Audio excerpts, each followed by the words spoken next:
Here's 3 quick tips that you can follow to ensure profitability in trading for the long term.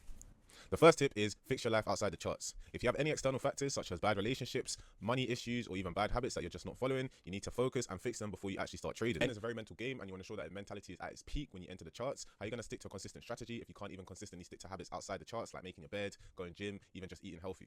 And the second tip is journaling. I know every new trader hears this and I know every veteran trader talks about this, but it's because it is so important to your trading journey.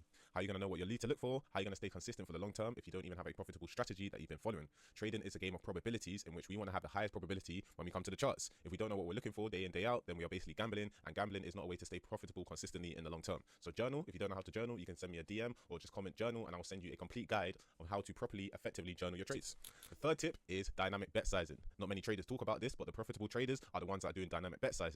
That means they are altering their risk dependent on what the conditions. I know a lot of new traders like to have the same risk to reward or the same percentage that they're trying to achieve. However, the most profitable traders, they adjust their risk depending on the market conditions. They have various different setups that if an A plus setup comes, then they will increase their risk, while if a, let's say, C or B plus setup comes, they might decrease their risk. These A plus setups that they increase their risk on are going to be the ones that reflect most in their P&L. They might have a losing streak of 5 trades. However, when a plus setup comes, they'll increase their risk, which will actually remove all the losses they took prior, and you'll see profitability. Fix your life outside the charts, journal your trades, and dynamic bet sizing, adjust your risk dependent on the market conditions. And if you stay consistent with this, you will be a profitable trader.